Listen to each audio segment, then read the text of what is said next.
My name is Abigail, and at 33, I was drowning. Every day, I hauled grocery bags home after 12-hour shifts, changing buses 3 times across town. My husband, Michael, had been sprawled on our living room couch for 2 years straight, watching TV while I worked myself into exhaustion. Our savings were gone, my body was failing, and resentment had replaced love in our marriage. Then, one rainy evening, bus number 57 changed everything. A conversation between strangers revealed the truth I had been too tired to see. Before I share what I overheard that night, drop a comment telling me where you're watching from and hit subscribe if you've ever felt invisible in your own home. I never imagined my life would become an endless marathon of obligation and exhaustion.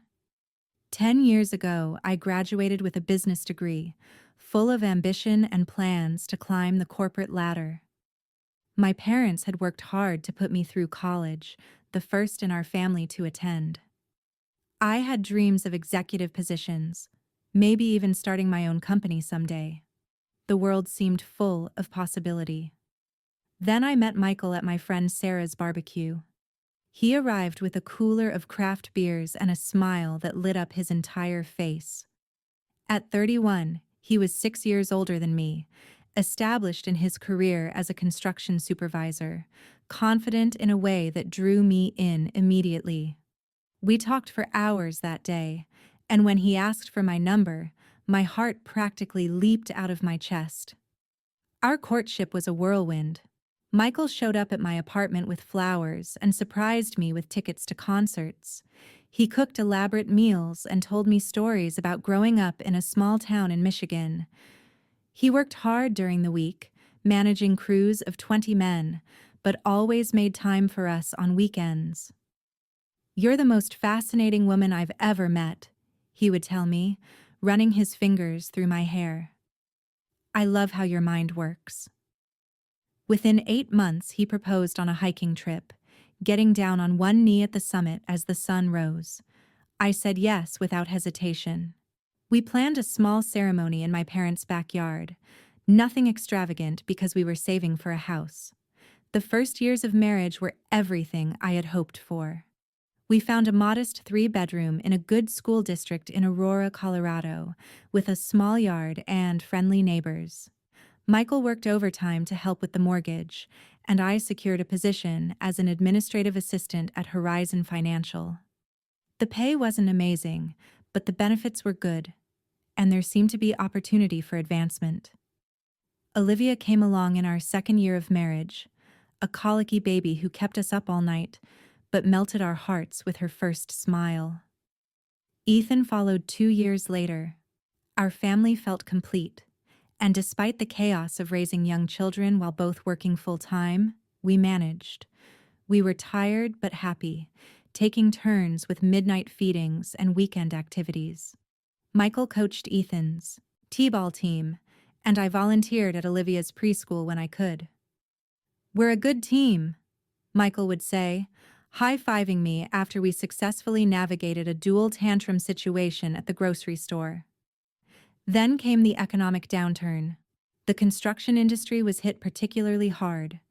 Michael's company struggled for months, cutting hours, then salaries, before finally declaring bankruptcy. The day he came home at 2 p.m. with a cardboard box of desk items, I knew our lives were about to change.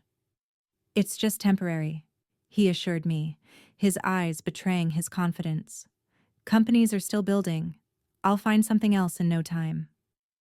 I believed him completely. Michael had always been resourceful and hardworking. He had contacts throughout the industry, recommendations from previous clients, and years of experience. Finding another position might take a few weeks, maybe a month or two, but certainly not long. Those first months, Michael approached his job search with enthusiasm. He updated his resume, called former colleagues, and attended industry networking events. He went on several interviews, always returning with stories about the companies and optimism about his chances. "They said they'll let me know next week," became his regular refrain. But the calls never came. The construction market had completely collapsed in our region. Companies weren't just not hiring, they were laying people off by the dozens. Michael's former coworkers were taking jobs in retail or fast food just to make ends meet. 6 months in, his enthusiasm began to wane. He started sleeping later, spending more time watching television, and checking job boards less frequently. When I gently asked about his progress one evening, he snapped at me. "Do you think I'm not trying? There are no jobs, Abigail. None." I backed off, understanding his frustration and wounded pride. Michael had always defined himself by his work ethic and ability to provide. This prolonged unemployment was destroying his self-image. By the 1-year mark, a worrying transformation had taken place. The man who once bounded out of bed at 5:30 was now sleeping until noon. Job applications happened maybe once a week, if at all. When I suggested he consider positions outside construction, retail, customer service, anything to help with bills, he dismissed the idea. "Those aren't real jobs. I'm not flipping burgers at 39. His doctor diagnosed depression and recommended therapy, possibly medication. Michael attended one session before declaring it worthless psychobabble. The prescription remained unfilled on our kitchen counter until I threw it away. Meanwhile, our financial situation grew increasingly dire. We had some savings, but with only my income, it evaporated quickly. I asked for overtime at work, then a weekend shift. My boss, sensing my desperation, piled on additional responsibilities without additional compensation. I took it all, without complaint, terrified of losing the only income keeping our family afloat. Our home life transformed completely. I now woke at 5 a.m., prepared lunches for the children, laid out their clothes, and left breakfast for everyone before catching the 6:15 bus to work.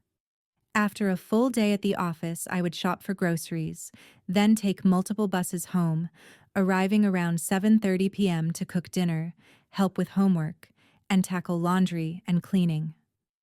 Michael would be where I left him, on the couch, surrounded by snack wrappers and empty soda cans. When I asked for help, there was always a reason he couldn't. Backache, headache, exhaustion, despite doing nothing all day. "I applied for 3 jobs today," he would say, though the laptop showed only Netflix in the browser history. "I'm waiting to hear back." The children noticed the change in our household. 7-year-old Olivia became increasingly withdrawn, while 5-year-old Ethan acted out at school. Their teachers called with concerns I had no time or energy to properly address. Our savings account hit zero, credit card debt mounted, mortgage payments were late, then partial, then missed entirely. Letters from the bank arrived with increasing frequency. I hid them from Michael, not wanting to deal with his defensive outbursts. I was carrying our entire family alone, and I was breaking under the weight. My alarm blared at 5 a.m., jolting me from a dream where I was drowning in quicksand. The metaphor wasn't lost on me as I forced my aching body out of bed. Michael snored beside me, having finally come to bed at 3 a.m. after a late-night movie marathon. He wouldn't stir for hours. The wooden floor felt cold against my bare feet as I shuffled to the bathroom. The face that greeted me in the mirror looked like it belonged to someone a decade older. Dark circles under my eyes, skin sallow, hair limp. I barely recognized myself anymore. The morning routine had become mechanical. Shower for 4 minutes exactly, dress in one of 5 rotation outfits, make 4 sandwiches, 2 for the kids' lunches and 2 for my own lunch and dinner at work. Set out cereal boxes and bowls, check backpacks for homework and permission slips, wake Olivia and Ethan, coaxing them through their own morning routines while simultaneously brewing coffee and ironing a shirt for an afternoon meeting. "Mom, I need $25 for the field trip today," Olivia announced, handing me a crumpled form that was due yesterday. My science project is due, and I need a poster board. Ethan whined, milk dribbling down his chin. I closed my eyes, calculating our checking account balance in my head. $17 until payday. Another problem to solve later. I'll figure it out, sweetie. Ethan, I'll pick up a poster board during my lunch break. Now hurry. Mrs. Thompson is driving you today. As the kids grabbed their backpacks, I glanced at the couch where Michael would relocate when he eventually woke up. The indent of his body was permanent now, the cushions worn into the exact shape of his lanky frame. Kiss Daddy goodbye when he wakes up, I told the kids, knowing he wouldn't be conscious until long after they'd left. The morning bus was crowded with other tired workers. I squeezed into a seat, balancing my purse and tote bag on my lap. 45 minutes later, I arrived at Horizon Financial, where I'd been an administrative assistant for 9 years. My desk was already piled with folders when I arrived. Additional work from Laura, the marketing manager, who knew I wouldn't say no. "Abigail, thank God you're here," she exclaimed, dropping another stack of papers. "The Peterson presentation got moved up to tomorrow, and I need all these reorganized by section and priority. Oh, and can you grab coffee for the team meeting? Thanks. You're a lifesaver." She disappeared before I could respond. I swallowed my resentment and got to work. During my supposed lunch break, I ran to the store for Ethan's poster board, then worked through a sandwich at my desk while formatting spreadsheets. At 3 p.m., I took a 5-minute bathroom break, where I splashed water on my face and called the kids to make sure they'd gotten home safely. "Dad's playing video games," Olivia reported. "He said he's too busy to help with my math homework." "Put him on the phone," I said, trying to keep my voice level. After several moments of Olivia calling for him, Michael finally picked up. "What?" "I'm in the middle of something," he said, irritation evident. "The kids need help with homework, Michael. Could you please take 30 minutes to assist them? I'm swamped at work." "I've got a killer headache, Abigail. Been fighting it all day. Plus, I had a phone interview this morning that went terribly, so I'm not exactly in the mood to explain fractions." The lie was so obvious it made my stomach clench. There had been no phone interview. The house phone would have shown a call history, and his cell phone was disconnected months ago as a cost-cutting measure. "The children need their father," I said quietly. "They need dinner and clean clothes too. But I don't see you handling that at the moment either." He shot back, then hung up. I stood in the bathroom stall, hands shaking with rage and exhaustion. A knock on the door startled me. "Abigail, Mark's looking for the quarterly projections," called Laura's assistant. Back at my desk, I discovered Mark wanted the projections completely reformatted from what had been requested originally. It would take hours. I sent a quick text to our neighbor Emily, asking if she could check on the kids and maybe help with homework. She had done this before, a kindness I couldn't adequately repay on our tight budget. By 7 p.m., my eyes burned from staring at spreadsheets. I finally closed down my computer and headed to the grocery store, mentally calculating the cheapest meals I could prepare for the week. The store was nearly empty, harsh fluorescent lights highlighting my exhaustion as I compared prices on pasta sauce and counted out exact change for ground turkey. The bus ride home involved 2 transfers, each one extending my commute as I waited on cold benches with grocery bags cutting into my fingers. Normally, I would use this time to close my eyes for a few precious moments of rest, but tonight, the mortgage statement in my purse kept my mind racing. We were 3 months behind, and the latest letter included the word foreclosure for the first time. When I finally unlocked our front door at 8:30 p.m., the house smelled of burnt microwave popcorn. Michael was precisely where I expected. On the couch, controller in hand, some war game blasting on the television. Empty soda cans and chip bags surrounded him like offerings to a slothful god. "Kids in bed?" I asked, struggling to keep judgment from my voice. "Ethan is," Olivia's reading or something, he mumbled without looking up. I set down the groceries and found Olivia curled up on her bed, math workbook open but clearly untouched. Did you finish your homework, sweetheart? I asked, sitting beside her, despite my desire to collapse. I tried, but I don't understand it, she said in a small voice. Dad said he'd help later, but then he started playing his game. I spent the next 40 minutes working through math problems with Olivia, unpacking groceries during her calculation attempts. By the time she understood the concept, it was well past her bedtime. After tucking her in, I returned to the kitchen to prepare lunches for tomorrow and tackle the mountain of dishes in the sink. Michael wandered in as I was elbow deep in soapy water. Anything good for dinner? He asked, opening the refrigerator. The casual entitlement in his voice nearly broke me. I haven't had time to make anything. There's sandwich stuff. He made a disappointed noise. I was thinking maybe we could order pizza. With what money, I wanted to scream. Instead, I said, we can't afford takeout, Michael. You know that. Jesus, I was just suggesting it. No need to bite my head off. He slammed the refrigerator door and stalked back to the living room. After finishing the dishes, I sat at the kitchen table with bills spread before me. Electric was past due. Water would be next. Cable and internet had already been reduced to the minimum package. There was simply not enough money, and no amount of budgeting wizardry could change that mathematical reality. My phone buzzed with a text from my friend Rachel. Haven't seen you in forever. Girls' night this weekend? I hadn't seen my friends in months. Between work, children, and household management, there was no time. More importantly, there was no energy.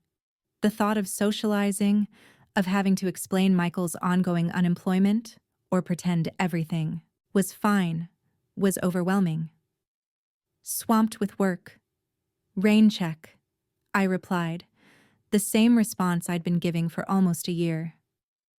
The next morning at work, my boss called me into his office. For a brief, hopeful moment, I thought perhaps the extra hours and additional responsibilities had been noticed. Maybe there would be a raise, a promotion, anything to ease our financial burden. Abigail, you've been with us for nearly a decade, he began, folding his hands on his desk. 9 years next month, I confirmed. And you've been reliable, hardworking. The team depends on you. My heart lifted slightly. This was sounding promising. That's why I wanted to speak with you directly about the senior administrative position that's opening next quarter. I know you've expressed interest. Yes, I have. I believe my experience and dedication make me well qualified. He nodded, looking uncomfortable. Under normal circumstances, you'd be a strong candidate, but the position requires someone who can be flexible with occasional travel and late nights.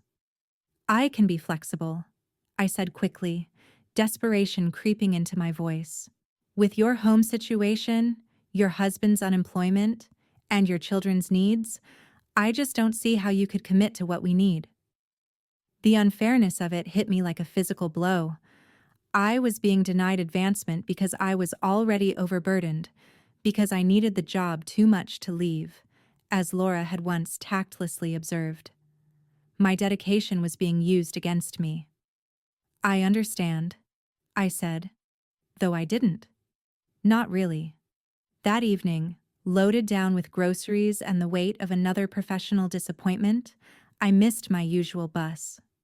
Rain poured from a leaden sky as I waited for the next one, water seeping through my worn shoes.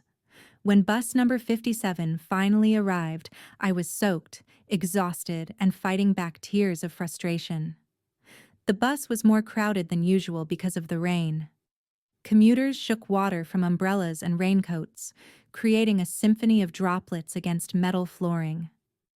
I squeezed past damp bodies, balancing grocery bags while trying not to bump anyone with my purse. The usual seats near the front were occupied, forcing me toward the back where the engine noise would at least drown out my sniffling. I found a spot behind two women deep in conversation. They hadn't noticed me, their voices low but still audible above the rumble of the bus and the rhythmic swish of windshield wipers. I wasn't trying to eavesdrop, but as I settled my bags on the floor between my feet, their words began to register. 2 years now, the woman closest to the window was saying. She was in her 40s, professionally dressed with short auburn hair. At first, I believed him when he said the job market was impossible. I mean, the economy was bad, right? But eventually, I realized he'd stopped trying months ago. My head jerked up involuntarily. She could have been describing Michael. He had a new excuse every day, she continued. Back pain was the main one, though doctors found nothing wrong. Then it was headaches, insomnia, general fatigue, but never too tired to play video games or watch sports all day. The second woman nodded thoughtfully. She was older, perhaps in her 50s, with silver-streaked dark hair and an elegant pantsuit. And you were handling everything? Work, children, house, finances? Everything.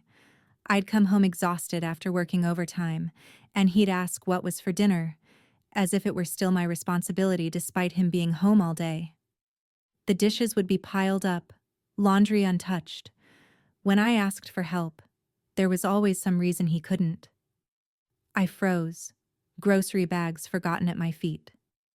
This stranger was articulating my daily reality with uncanny precision. The older woman sighed. What you're describing is unfortunately common in my practice. I'm a therapist specializing in relationship dynamics, and I see this pattern regularly. You mean other women are living this nightmare too? Auburn hair asked. More than you'd think. What you're experiencing combines several psychological patterns. First, there's what we call learned helplessness, where someone has convinced themselves they're incapable of improving their situation, so they stop trying. That sounds like depression, Auburn hair said. It can be related to depression, yes. But there's an important distinction. In pure depression, the person typically recognizes their impairment and feels genuine distress about it. What you're describing includes elements of what we call strategic incompetence. Strategic incompetence. The term sent a chill down my spine. It's when someone consciously or unconsciously performs tasks poorly or claims inability so others will stop asking them to do those tasks. It's particularly common in household labor dynamics. If someone loads the dishwasher so badly that dishes come out dirty, eventually their partner stops asking and just does it themselves. Auburn hair leaned forward. Are you saying my husband is faking inability? Not necessarily faking in the deliberate sense. These patterns often operate below conscious awareness. But ask yourself, does his inability seem selective? Is he too exhausted to take out the trash but able to play video games for hours? Too foggy-headed to remember school forms but perfectly capable of remembering sports statistics? Yes, exactly that. Auburn hair's voice rose slightly before she caught herself. The therapist nodded. Another component is enabling behavior. When we continuously compensate for someone's failure to meet responsibilities, we inadvertently reinforce their behavior. They experience no negative consequences for their inaction because we're absorbing all the impact. So, I'm making it worse by picking up his slack. You're caught in a difficult cycle. If you don't pick up the slack, your children suffer. Bills go unpaid. But continuing as you are clearly isn't sustainable for you. I found myself nodding along, hanging on every word. This conversation was speaking directly to my situation in ways I couldn't articulate myself. The therapist continued. The third element is what some researchers call secondary gain. This refers to the hidden benefits someone might get from maintaining a problem behavior or condition. Your husband may be unconsciously clinging to his helpless state because it frees him from responsibility while giving him total control of his time. While I have none, auburn hair said bitterly. Exactly. And crucially, as long as you're exhausted from carrying the full load, you have no energy to enforce changes or potentially leave the relationship. Your overfunction enables his underfunction in a self-perpetuating cycle. The bus lurched to a stop, momentarily interrupting the conversation. A few passengers exited, and several more boarded, shaking rain from coats. The women lowered their voices slightly as the bus continued its route. "So, what do I do?" Auburn hair asked, desperation in her tone, mirroring what I felt daily. "First, recognize this isn't just about unemployment or even depression. It's about power dynamics and accountability. You need to establish clear boundaries about what you will and won't continue to shoulder alone." I've tried talking to him. He either gets defensive or agrees to help, but never follows through. Talking isn't enough at this point. You need concrete consequences. For example, stop doing his laundry. Don't shop for his favorite snacks. Redirect money from non-essentials he enjoys to hiring help for yourself, even if it's just a house cleaning service once a month. He'll be furious. When we change patterns, we get resistance. The key is holding firm while making it clear that you're willing to be a partner, but not a caretaker to a capable adult. What if he still refuses to change? The therapist paused. Then you have valuable information for deciding your next steps. Sometimes the clearest answer comes from asking yourself, if nothing changes for another 5 years, can you live like this? Is this the example you want to set for your children about relationships? Auburn hair was quiet for a moment. It feels selfish to consider leaving. It's not selfish to require partnership in a partnership, the therapist said gently. The question isn't whether you're willing to support a partner through genuine hardship. You've proven that. The question is whether you're willing to sacrifice your well-being indefinitely for someone who's capable of change, but choosing not to. The bus announcement system chimed, announcing the next stop. With a jolt, I realized it was mine. I'd been so engrossed in their conversation that I'd nearly missed it. Gathering my bags hastily, I squeezed past other passengers, almost tripping in my hurry. As the bus pulled away, I stood in the rain, grocery bags cutting into my fingers, the women's conversation replaying in my mind. Strategic incompetence, enabling behaviors, secondary gain. The concepts swirled together, illuminating the past 2 years in a harsh, new light. What if Michael wasn't struggling to find work but had stopped trying? What if his helplessness wasn't inability but unwillingness? What if my exhausting efforts to keep our family afloat were actually allowing him to remain comfortably on that couch? The 3-block walk home felt different somehow. With each heavy step through puddles, my perspective was shifting. The rain soaked through my jacket, but I barely noticed. By the time I reached our front porch, I wasn't just carrying groceries. I was carrying a completely new understanding of my marriage.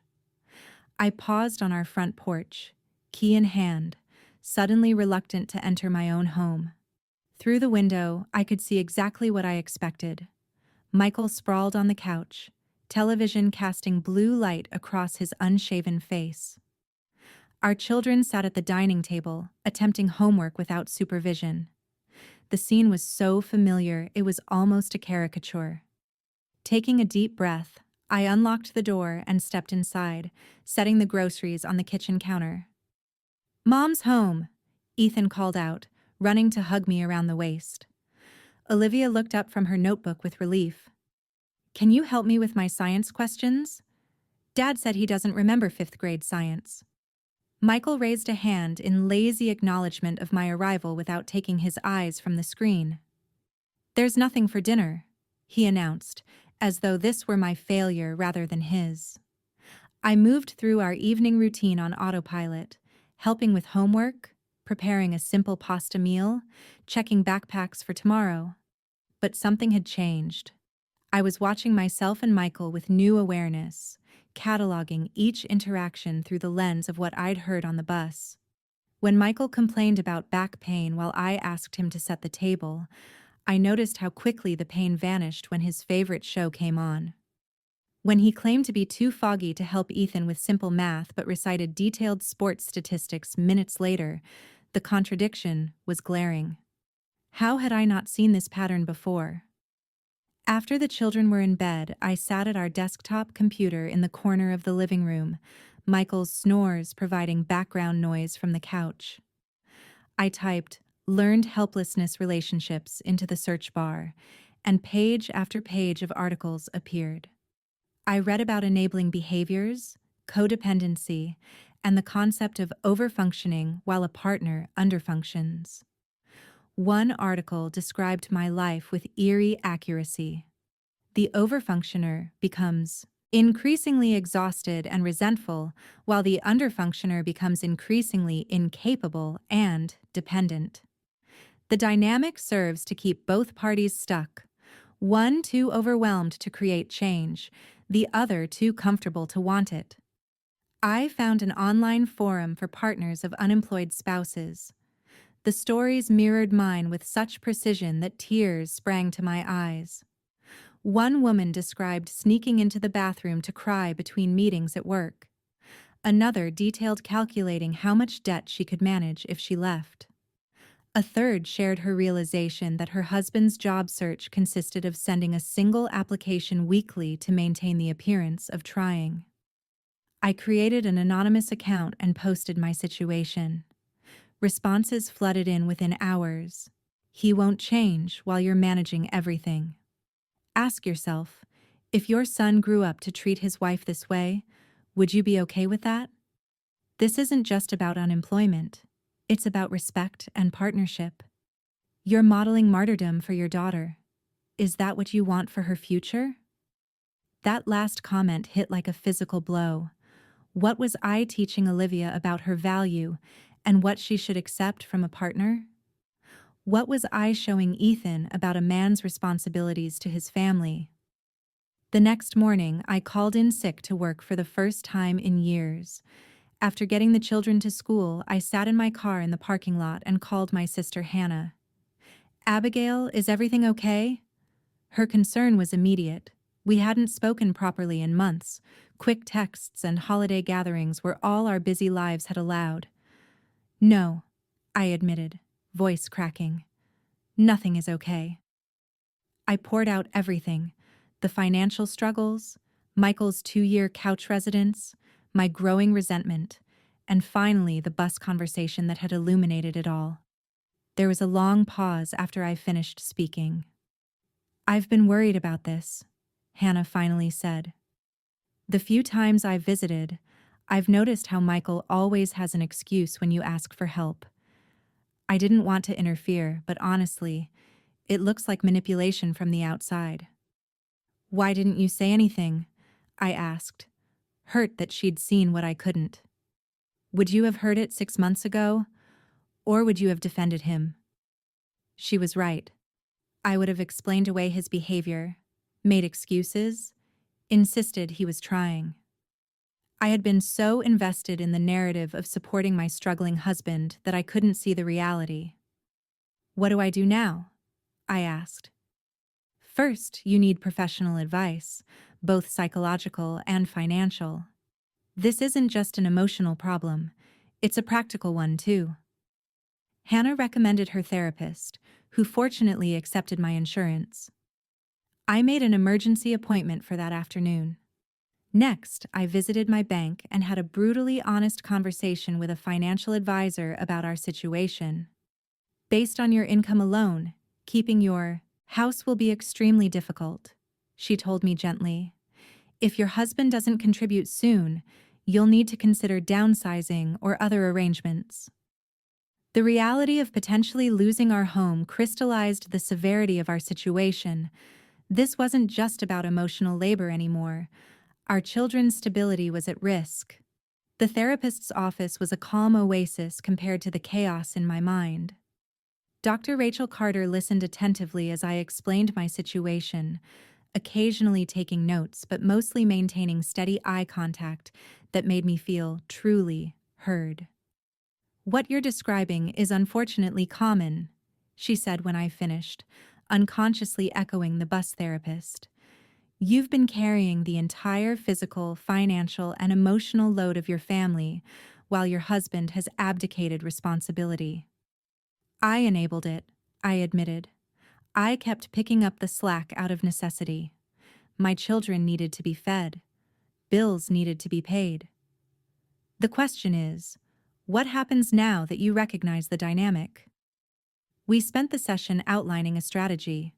Dr. Carter helped me see that I needed both immediate relief and long-term change.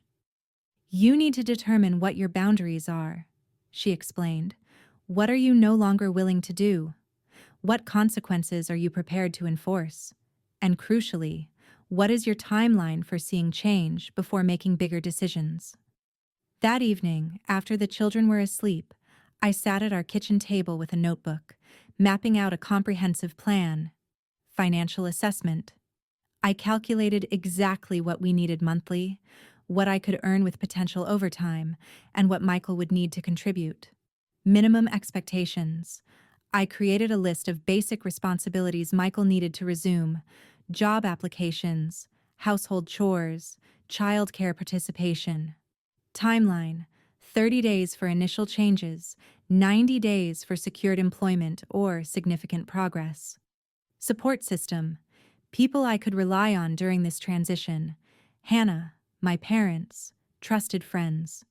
Worst case scenario: if nothing changed, what would separation look like? Where would we live? How would custody work? What legal steps would be needed? The last section was the hardest to write, but Dr. Carter had emphasized the importance of having a clear picture of all options. "Hope for change, but prepare for resistance," she had advised. Over the next week, I methodically put pieces in place. I opened a separate bank account in my name only and redirected my next paycheck there. I researched affordable apartments in our school district. I consulted with a lawyer about potential separation, learning about the process and my rights. I arranged for the children to stay with Hannah the following weekend. Each step was terrifying but also strangely empowering. For 2 years, I had been reacting to crisis after crisis, scrambling to keep our family functional. Now I was taking deliberate action, creating options rather than just surviving. The night before my planned confrontation with Michael, I stood in our bathroom, staring at my reflection. The woman looking back at me was tired but resolute, fear in her eyes but determination in the set of her jaw. "You deserve partnership," I told my reflection. "The children deserve better. Even Michael deserves the chance to be better than this." I rehearsed what I would say, anticipating his likely responses based on past patterns. I knew there would be denial, defensiveness, perhaps accusations that I was overreacting or being unsupportive. I prepared counter-arguments, specific examples, clear expectations.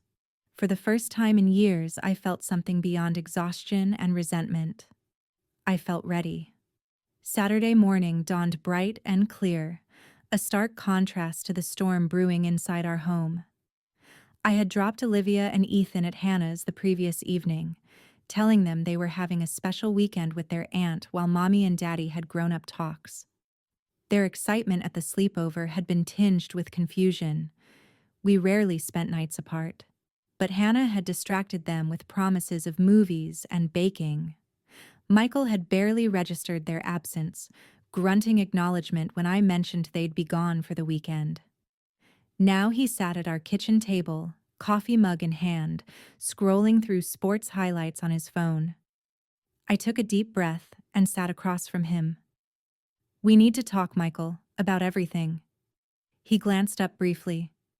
"Can it wait? The Lakers playoff recap is on in 10. "No, it can't wait. This is important." Something in my tone must have registered because he set down his phone with a sigh. "What's wrong now? Is it the Carter account? I told you to stop stressing about work on weekends." The dismissiveness in his voice nearly derailed my resolve. This was his standard tactic. minimizing my concerns, making my stress seem like a character flaw rather than a reasonable response to our circumstances. This isn't about work. It's about us, about what's happened to our marriage over the past 2 years. His posture stiffened. Here we go again. Another lecture about me finding a job. I told you I'm trying. The market is... I cut him off, my voice firm enough to surprise us both. I've been tracking your browser history, Michael. In the past month, you've submitted exactly 2 job applications. 2. You spend an average of 7 hours daily on video games and sports sites. His face flushed red. You're spying on me? What the hell, Abigail? I needed to know the truth. And the truth is, you stopped genuinely trying to find work over a year ago. You have no idea how hard it is out there. My industry collapsed. There are other industries. There's retail, customer service, delivery services, dozens of options. They might not be your dream job, but they would help support your family. So I should just take any menial position, destroy my career trajectory, work alongside teenagers for minimum wage? I leaned forward. Our mortgage is 3 months behind. We're eating ramen noodles for dinner while you complain about job quality. And yes, sometimes supporting your family means taking work that isn't ideal. He stood abruptly, chair scraping against linoleum. I'm not having this conversation. You clearly don't respect what I'm going through. As he turned toward the living room, toward his sanctuary couch, I played my first card. The internet and cable will be disconnected on Monday. He froze mid-step. What? I can't afford them anymore. My salary barely covers the mortgage and utilities as it is. He turned slowly. You can't do that. I need internet for job searching. The library has free internet, 6 blocks from here. They're open 8 hours a day, 6 days a week. His eyes narrowed. Is this some kind of manipulation? Punishing me because you're stressed about money? It's not punishment, Michael. It's reality. We are drowning financially while you spend your days consuming services we can't afford. He paced the kitchen, running hands through his hair. So what? You want me to take some dead-end job stocking shelves? Is that your big solution?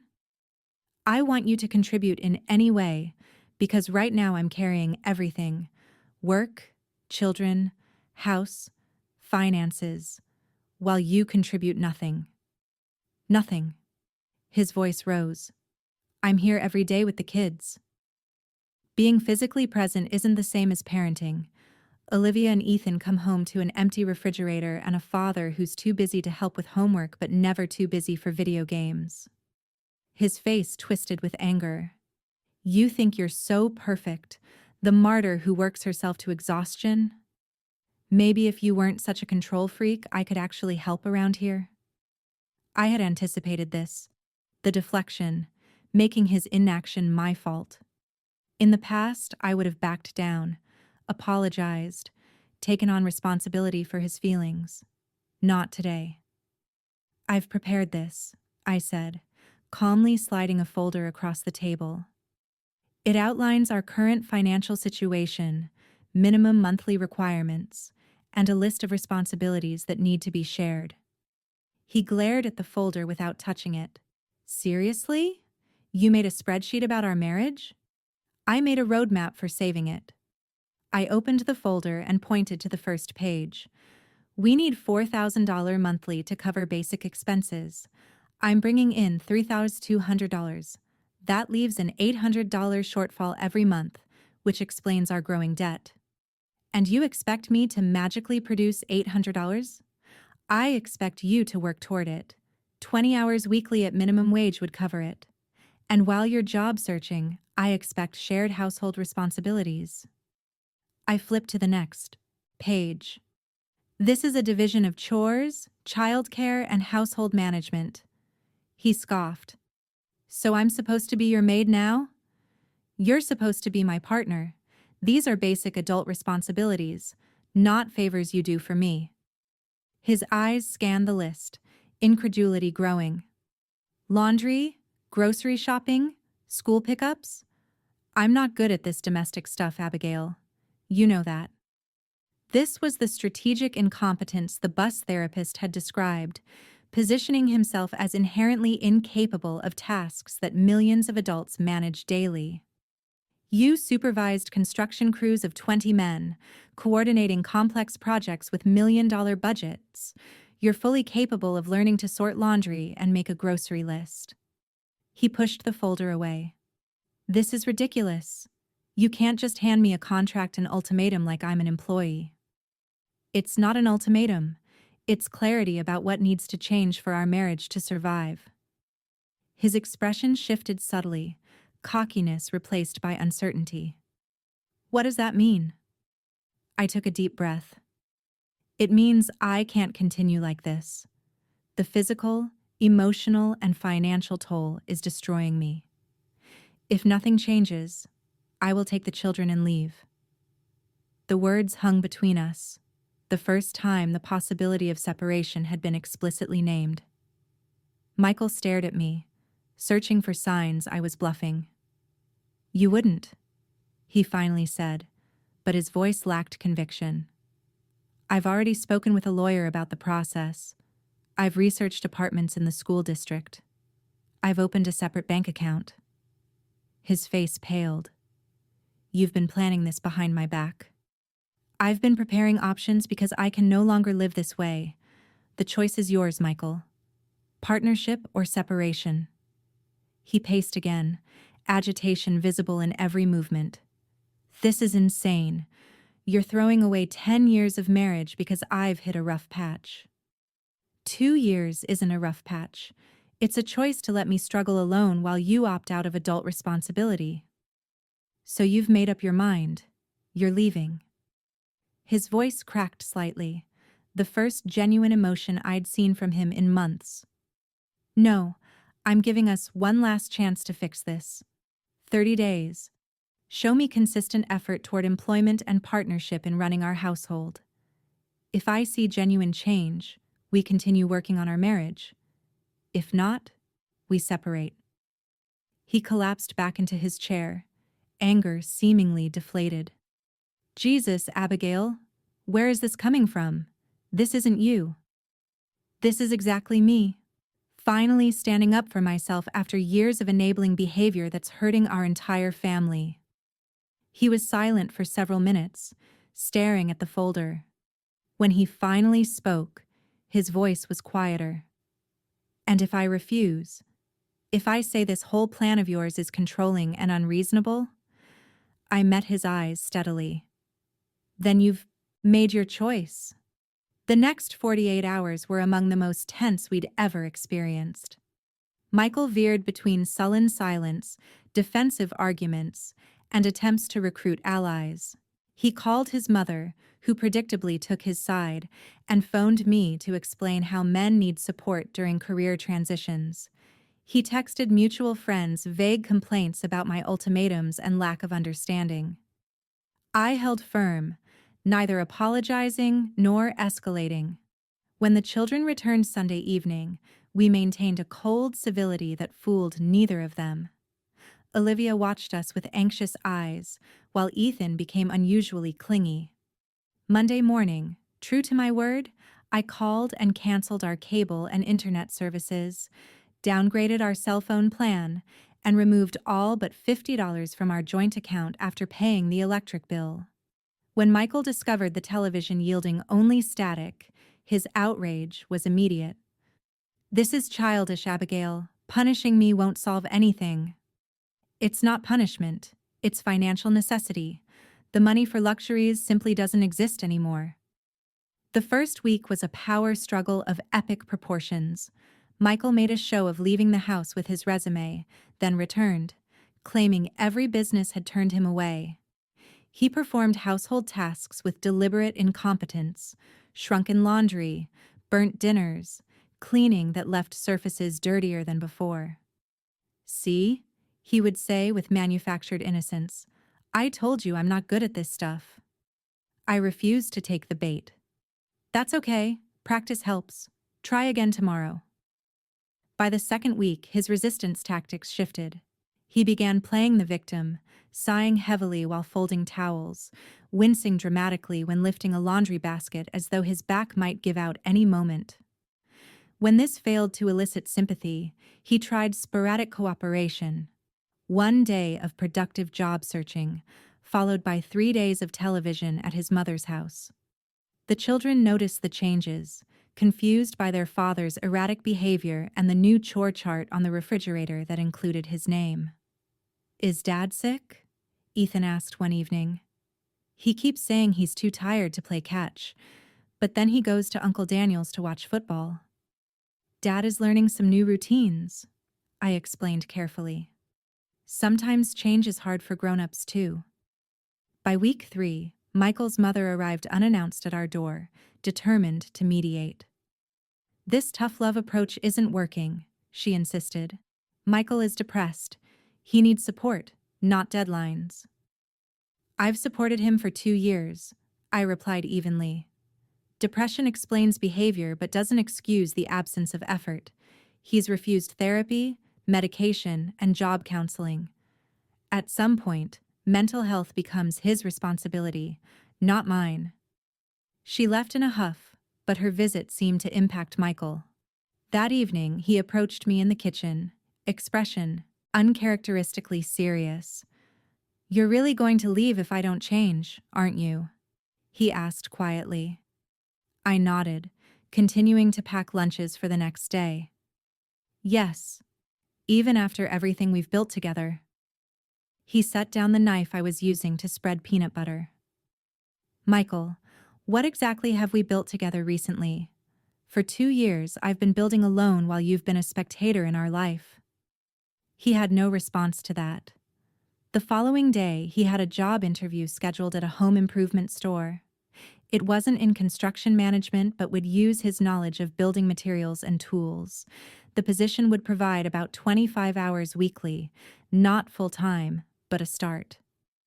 The morning of the interview, I found him still in bed at 9:30, covers pulled over his head. "Your interview is at 11 cow," I reminded him.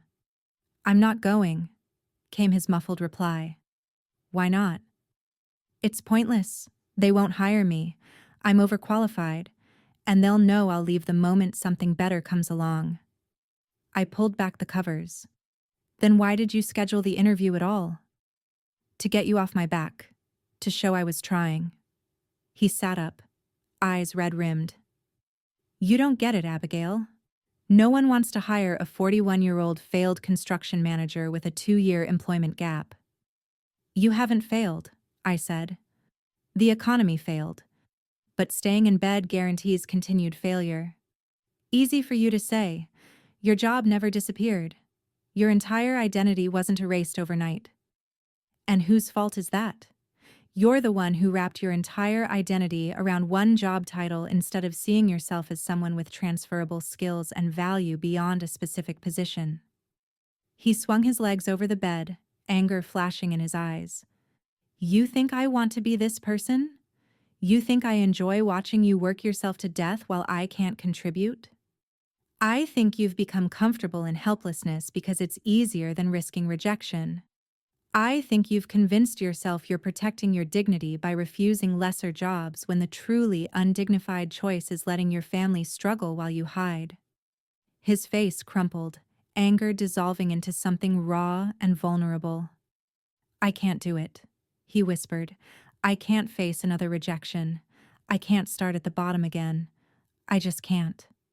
For the first time in our confrontations, I glimpsed the genuine fear beneath his avoidance and manipulation, not laziness, but terror of failure, of inadequacy, of facing a world that had already knocked him down once. I sat beside him on the bed, not touching but present. "The interview is still 45 minutes away. Shower, put on your blue shirt, and I'll drive you. Whatever happens, you'll have faced the fear. That's a victory, regardless of outcome." He looked at me for a long moment, then nodded almost imperceptibly and stood. It was a small step, but perhaps the first genuine one in years. The tension in the car was palpable as I drove Michael to his interview. He sat rigidly in the passenger seat, staring out the window, hands fidgeting with his resume folder. I kept my eyes on the road, afraid that saying the wrong thing might cause him to demand I turn around. "What if they ask why I've been unemployed for 2 years?" he finally asked, voice barely audible.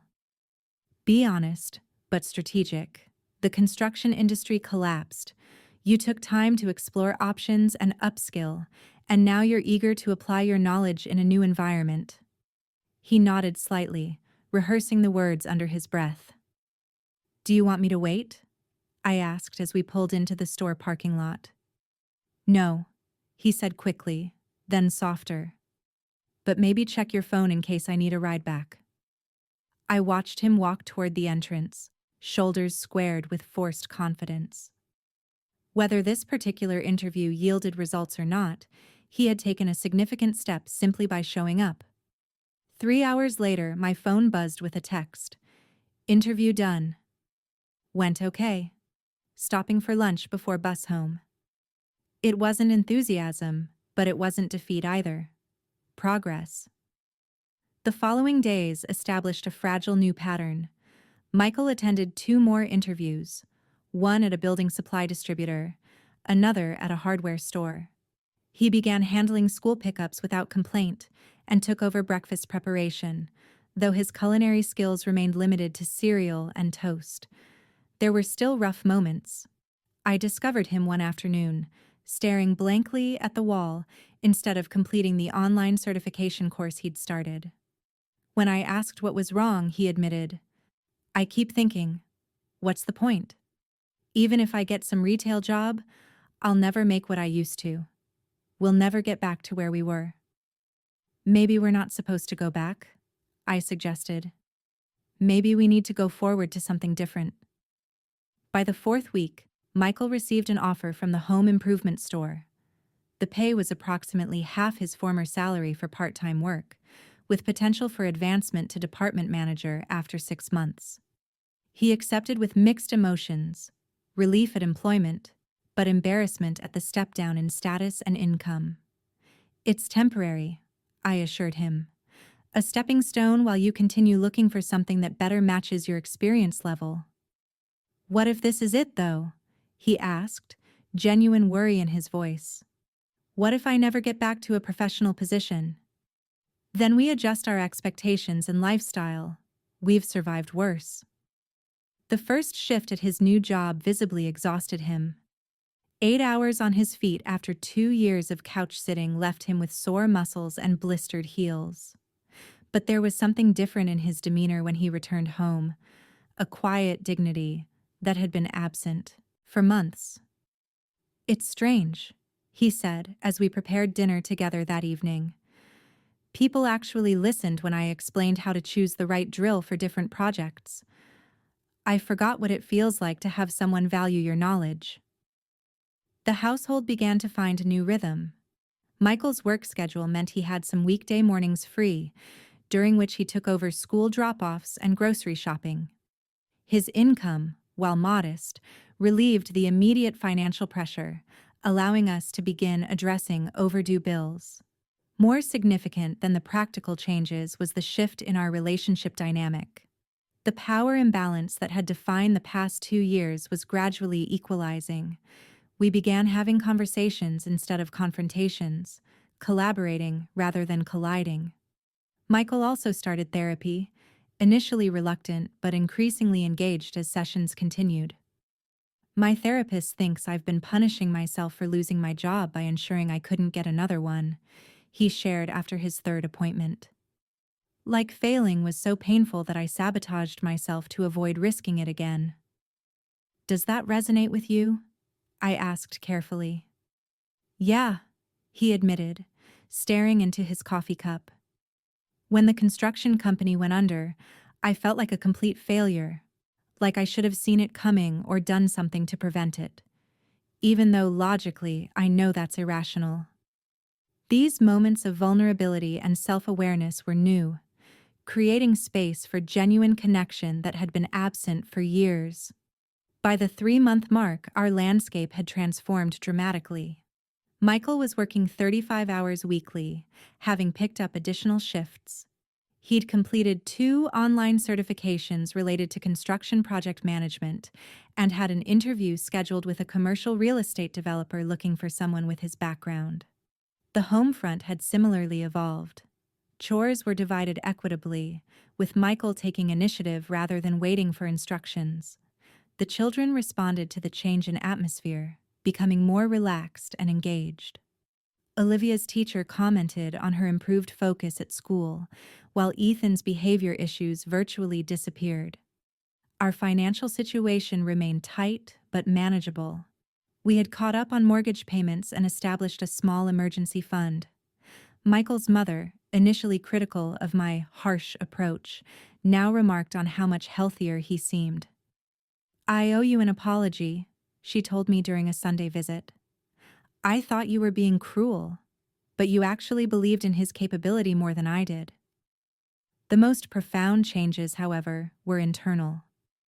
Michael's identity was no longer solely tied to his former position or income level. He found value in his contributions at home and his growing responsibilities at work. His depression hadn't magically vanished, but he was actively managing it rather than surrendering to it. For my part, I was learning to release the hyper-vigilant control I'd developed during crisis mode. I could leave tasks for Michael without checking his work or redoing it. I could take an occasional evening for myself without guilt. The crushing weight of sole responsibility had lifted enough that I could breathe again. One evening, about 4 months after our initial confrontation, Michael and I sat on our back porch after the children were asleep. The summer air was warm, fireflies blinking in the yard. We weren't talking, just existing comfortably in shared space, something that would have been impossible months earlier. "I need to tell you something," Michael said, finally breaking the silence. "That day when you confronted me, when you showed me the folder with all the finances and responsibilities listed out, I hated you for it." I tensed slightly. "I know. I was so angry because you were forcing me to face everything I'd been avoiding, but I also felt something else I couldn't identify at the time." He paused, gathering thoughts. "It was relief." "Relief?" "Yeah. Relief that someone was finally drawing a line. Relief that I couldn't keep sinking lower without consequence. I'd been falling for so long, and you finally said enough. It felt like hitting ground after free falling." He reached for my hand across the space between our chairs. "Thank you for not giving up on me, even when I'd given up on myself." I squeezed his fingers, throat tight with emotion. "We've still got work to do." "I know, but we're doing it together now." The journey wasn't complete, and perhaps never would be. There would be setbacks, challenges, old patterns attempting to reassert themselves. But we had broken the destructive cycle that had nearly consumed our marriage and family. We were building something new from the ruins of what had collapsed, something potentially stronger than what had existed before. 1 year after the bus ride that changed everything, I stood in our kitchen preparing a special dinner. It wasn't an official anniversary or birthday, but I wanted to mark the transformation our family had experienced. As I chopped vegetables, I could hear Michael in the backyard with Olivia and Ethan, their laughter floating through the open window as they played badminton, the net a recent weekend project they had completed together. The contrast with our life 12 months earlier was stark. Michael had been working at the commercial real estate development company for 7 months now, having transitioned from the home improvement store after proving himself there. The position didn't carry the same title or salary as his previous construction management role, but it utilized his expertise and offered growth potential. More importantly, he approached it with renewed purpose rather than resentment. Our home had transformed from a tense environment of neglect to a space of shared responsibility and cooperation. The chore chart that once caused such conflict now hung largely unused on the refrigerator, as tasks were naturally divided and completed without prompting. Michael did laundry without shrinking clothes, prepared meals beyond cereal, and took point on school projects and activities. The financial pressure had eased significantly. We weren't wealthy by any means. The debt accumulated during Michael's unemployment would take years to fully resolve. But we were stable. Bills were paid on time, the mortgage was current, and we had even managed to restart modest retirement contributions. The threat of foreclosure that had once loomed so large was now a fading memory. I had received the promotion at work that had previously been denied due to my home situation. With Michael handling his share of family responsibilities, I could fully engage professionally without constant distraction and fatigue. My boss had commented just last week on the quality of my recent project management, unaware of how radically my personal circumstances had shifted. As I set the table for our celebration dinner, I reflected on the less visible but equally important changes. The children had blossomed in our healthier home environment. Olivia had joined the science club at school and developed newfound confidence. Ethan, once prone to acting out for attention, now brought home positive behavior reports and had made new friends. Michael appeared in the doorway, slightly sweaty from the backyard games. "Need any help? Could you finish the salad while I check on the lasagna?" I asked, still occasionally surprised by how easily we now coordinated domestic tasks. He washed his hands and took over at the cutting board, expertly slicing cucumbers. "The kids are getting cleaned up. They worked up an appetite out there." The casual domesticity of the moment, Michael helping with dinner preparation, the children playing together peacefully, the absence of underlying tension, felt both ordinary and miraculous. Over dinner, we reminisced about the changes of the past year. Michael had initially been reluctant to discuss the difficult period with the children, but our family therapist had emphasized the importance of age-appropriate honesty. "Remember when Dad started his new job and was so tired he fell asleep in his spaghetti?" Ethan giggled, referring to an early dinner after Michael's first week of full-time work. "Or when he tried to make pancakes and they were raw in the middle," Olivia added with a grin. Michael laughed good-naturedly. "Hey, I've improved. These garlic bread slices are perfectly toasted." "You really have, Dad," Olivia said more seriously. "You're different now. Better." Michael's expression softened. "Thanks, sweetheart. I'm trying to be." After the children were in bed, Michael and I sat in the living room with glasses of inexpensive but celebratory wine. The couch that had once been his permanent residence was now simply furniture, no longer a symbol of our dysfunction. "I've been thinking about that bus ride," I said. "How different everything might be if I hadn't overheard that conversation." "I wonder about that too," Michael admitted. "If you hadn't confronted me, I might still be on that couch, watching our marriage and family disintegrate." "I tried to find that therapist, I confessed. I wanted to thank her for unknowingly changing our lives. I took that same bus route several times, hoping to spot her. No luck." I shook my head. But maybe that's fitting. She was a messenger who appeared exactly when needed, said what needed to be heard, and moved on. Michael reached for my hand. The messenger mattered, but so did the listener. Someone else might have heard that conversation and done nothing with the information. I was desperate enough to listen, I acknowledged, and terrified enough to act. We sat in comfortable silence for a moment, reflecting. Finally, Michael spoke again, his voice thoughtful. "I've been seeing a pattern in my therapy sessions about why I fell apart so completely after losing my job. It wasn't just about income or status, though those mattered. It was about identity and purpose." I nodded encouragingly. I had defined myself solely as a successful provider for so long that when that role disappeared, I felt like nothing. Without that job title, I had no idea who I was or what value I had. He swirled the wine in his glass. Instead of building a new identity, I retreated into nothingness. That makes sense, I said. And it was probably easier to be nothing than to risk trying and failing again. Exactly.